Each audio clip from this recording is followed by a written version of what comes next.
But staying in the association, we'll talk about the Golden State Warriors and their incredible start so far to the season. I mean, 20-0, like it speaks for itself. Like they just don't lose. Like, and the thing is, like when you like what Steph Curry's doing to people, it's you know the way Steph Curry's playing right now. Do you know his stats?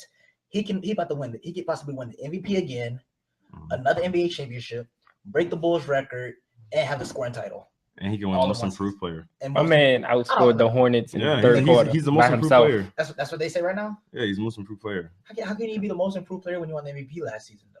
That's just how great he is. That's honestly just how great he is.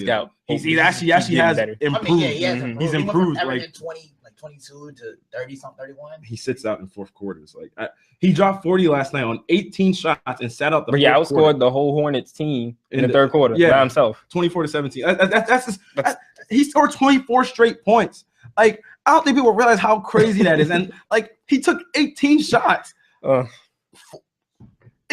If you times 18 by 2, that's 36. How? Like. And he didn't even hit all those shots. So that's the thing. And he ended up with 40 points. That just shows you how accurate he is from three. Like he shot 8 of 12 of threes, I think, for the game. Oh, I have the box score right here. He was 14 of 18, and I think he was he 8 of 12? Yeah, he was 8 of 11. He was 8 of 11 for threes. So it's like he shot 72% from 3-point. Like, why? Like, you know what I mean? Like, why? Like, how do you? He shot 4 free throws. Like, how does this total out to 40? He only shot 4 free throws. He only shot 4 free throws. So how did he get? So he hit 8 threes. So that's 24 points plus the 4 free throws. That's 4 free. That's a lot of points, man. I just don't know. Like he didn't even play in the fourth quarter. Like, and he still dropped 40. Still dropped 40. How do you have? You're what? 20 games in. 6 of those games, you already scored 40 points. You know, it takes somebody a whole 82 games to score 6 40-point games. He's already done it. Only other person to do, last person to do it, actually. The Bean. Kobe Bryant. So, what do you guys think about this like hellacious streak the Warriors are on, and when do y'all actually see them possibly losing? Like, honestly, their first loss will be to a team that none of us will expect. You think? I think it's not going to be a good team. It's just going to be one of those sorry teams that. They just was off. I don't know. They just was off, and it's just they don't look off to me. I know what I'm saying. It's gonna be a game. They just think about it. Do you know how amazing you have to be to shoot like this for 82 games?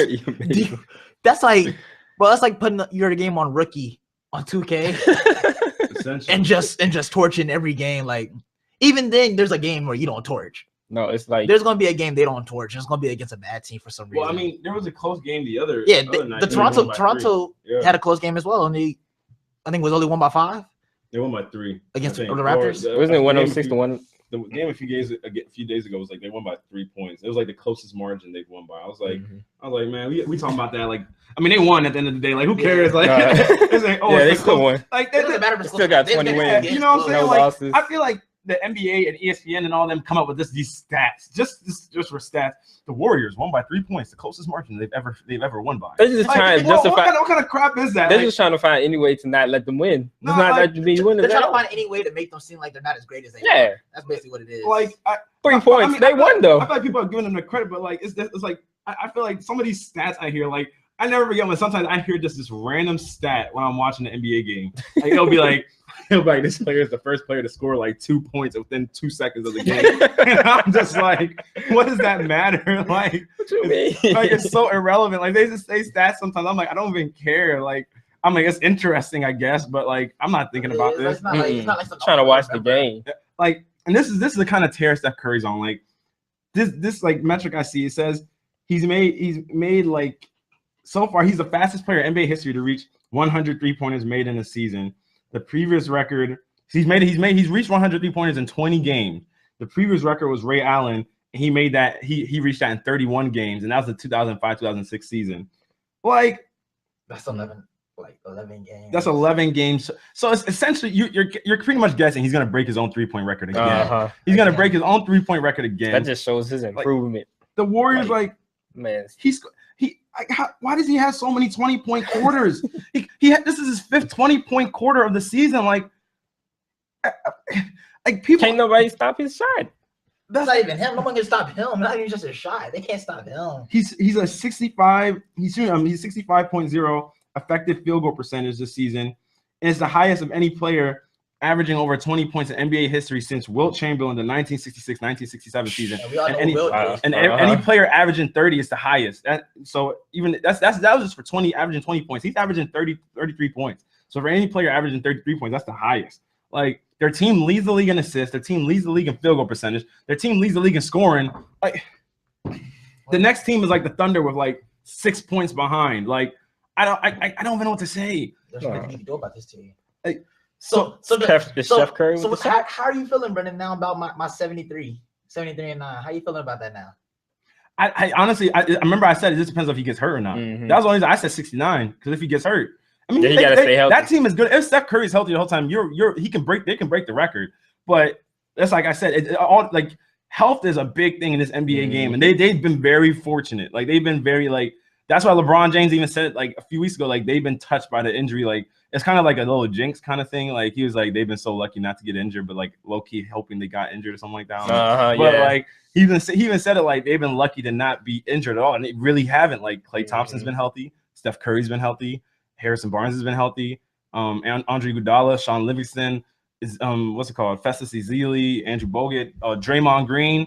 Like they've all just been healthy. So it's like Harrison Barnes been hurt. But like that's a 12, 15 point scorer though. But when you have Andre Iguodala come off the bench, it's like how much of that? That's the thing. They're so deep that like the one position they can't lose is just Steph Curry. Like that's the thing. Like it's essentially they can't lose Steph Curry and they can't lose Draymond Green. Like people might go under the radar of how important he is, but that Draymond Green is essentially he's like the second next to Steph Curry and Klay Thompson interchangeably. He's the second, interchangeably with Klay and Draymond. He's the second best player or second most important player because he's the reason why they can go small because Draymond Green can guard fives and everything. He like when you switch him and pick and rolls, he can guard guards. Yeah, so Draymond Green makes their whole defensive schematic work. He makes their small ball work. He makes everything that the Warriors do that involves small ball. The reason why the Warriors were able to beat the Cavaliers, if Draymond Green wasn't there, it wouldn't have happened in the NBA Finals. Hey, that's why the man got paid. That is why he got paid. He deserved his money. Yeah, he deserved his money. That is exactly why. So when do y'all see? Like, so let me know when because the next game they have is the Raptors. The next 5 they're not losing. Okay, so let me list the next 5 that Rashad had. Because on Mike and Mike, I was listening to this morning. They even said people are sleeping on the Pacers, who are 12-5. And you never know. The Pacers could give them a run for the money. Paul George, low key comeback player of the year. I think Indiana beat the Clippers last night. Clippers ain't even playing good this season, B. Honestly, I mean they're still the Clippers, but I mean they're not even playing good this season. I mean they're still the Clippers. I'm not gonna take that. I'm not gonna wash the win or nothing. But do you think? Let's say they went back to back. They basically have the same team, right? Yes. Is that their schedule? So this is the schedule. I think they play the Spurs. That's my question. Yeah. Let me go through the schedule first. They play the Raptors next. Then it's the Nets. It's the Pacers, the Celtics, the Bucks, the Suns, the Bucks again, the Jazz, and then they don't play the Cleveland Cavaliers until Christmas Day. And I think Kyrie Irving would possibly be back in the lineup by that time. Him and Iman Shumpert. And then after that, they would play the Kings. So I see only 2 teams that can potentially win that. The Pacers and the Cavaliers. Not even the Pacers. I say the Suns and the Cavs. Yeah, Suns been playing good. The Suns is always a team that gives good teams problems. For some reason, it's just something about the Suns. Is that's a team that always gives the good team problems.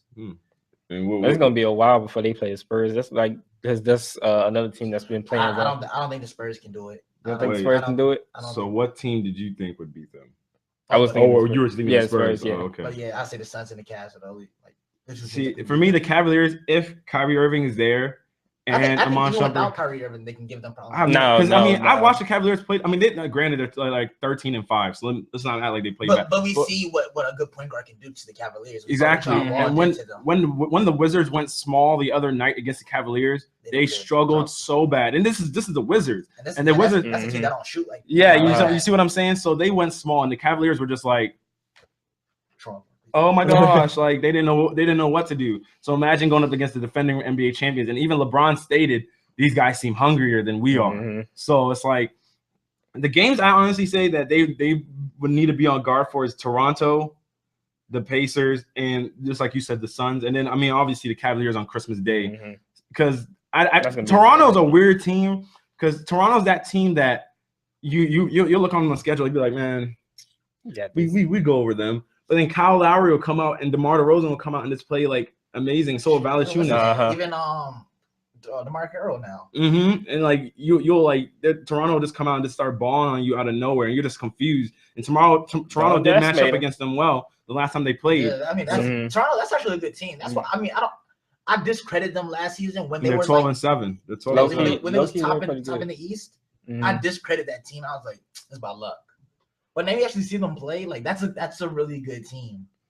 Nobody ever picked them to win the East though. Nah, they're going, but I mean that's nobody they're going to win the East. It's like a team that you say, oh, they're good in the Eastern Conference.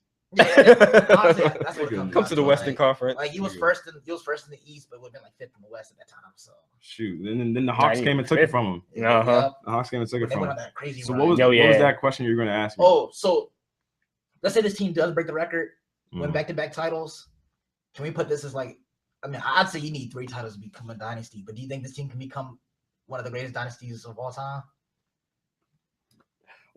I don't think any dynasty is better than what the Chicago Bulls had and what the Magic Johnson Los Angeles Lakers had, and what that Bill, if you want to also count Bill Russell's Celtics. I mean, they won 11 championships in 13 years. Like that's amazing. One of the top. I mean, think about. I'm not. If you think about it, our kids will probably because there's a lot of. I mean, this generation. But I'm saying but kids can't just go off things off the present. They have to look at the past. If you're going to talk about dynasties, like dynasties are all around teams and how well that team dominated in their era. No team has dominated like the Chicago Bulls did. Like the Chicago Bulls era, and they had the best play. Like they won. Like if Michael Jordan had not, and then they even almost got to the finals again after Michael Jordan retired, and they got a fluke call in that Eastern Conference Finals game when they were playing the Knicks, and they got a fluke call on Scottie Pippen, which they could have gone to the finals again without Michael Jordan. So that shows how great that team was. So, but see, there's so many different like. If you want to say it like eras of dynasties, because you had like the Magic Johnson era, then you had the Shaq and Kobe era, then you had the Jordan era. But that's why I'm saying like I don't know like I feel like this team, if they stay collective, they can actually become. But I'm saying it's kind of how like the Seahawks, how like when they was winning, how we were like, oh, this team could potentially be a dynasty because his defense is that crazy. But then they lost all they played. But you see what it takes to be a dynasty though. Like nobody called like essentially you become a dynasty. You either win 3 straight rings, or you go to the finals repeatedly. LeBron James and the Heat were in the finals 4 straight years. So that's, I mean, I don't know if you want to call them a dynasty, but that's like a dynastic kind of team. Like you were in the finals. They just didn't win 4 straight times. Kobe and Shaq went to the finals they won 3 straight back-to-back finals. They didn't get to the finals next year and then lost in the next year to the Pistons. That was a team that was consistently in the finals. Then you go to the Bulls. You go to the Michael Jordan's Bulls. They were just in the finals, bro. They were just in the finals. Like, yeah, you know what I mean. Like regular season for them was a waste. Like they camped in the finals. Like honestly. And then you have Magic Johnson's Lakers that they were consistently they were always in the finals, but they always played. They either went up against Larry Bird or they went against the Detroit Pistons. Somebody they were always in the finals. So you can say they're a dynastic team. One of the greatest dynasties. I feel like that's like that's kind of it takes a lot to become one of the great but they're setting all these like just crazy numbers. Their records. They're breaking records. The records they're breaking are really impressive. But one of the greatest dynasties, like there was a Laker team I think that won like 33 straight games in itself. Like you know what I'm saying, like they're some of these past teams have been great. Like now they're breaking the record is also a big deal. Like that's no like sweeping under the carpet or the rug itself, but that's a big deal. So as far as dynasty, they could be a dynasty, but I would say in order to be a dynasty in the NBA, you have to at least win either 2 back-to-back rings or at least go to the finals consecutive, like more than 2 consecutive years. Like you're just in there. Like the Miami Heat were just always like like think about it. We talked about it on the way to the Wizards game yesterday. LeBron James has been solely like it's been LeBron James' fault that no other team in the Eastern Conference has been to the NBA Finals for the past 5 years. No, but really think about it. That's kind of true. Think about it. LeBron it's LeBron's fault. Like no team has been to the Eastern Conference Finals in the past. Other team that hasn't had LeBron in it has been to the Eastern Conference Finals in 5 years. Like, and then before that, Kobe Bryant.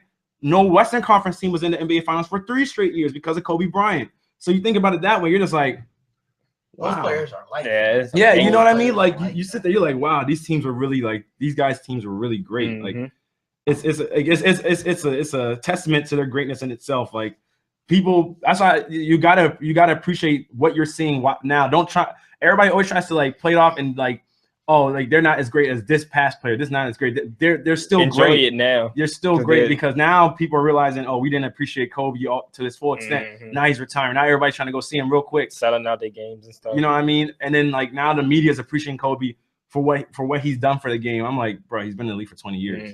Like, you know what I mean? So like, and then you have those LeBron people that won't give LeBron his credit. LeBron's 30 years old. He's pushing on 31 this year. You got to appreciate greatness while it's here. Steph Curry's, you better enjoy it. Like you got to enjoy it. But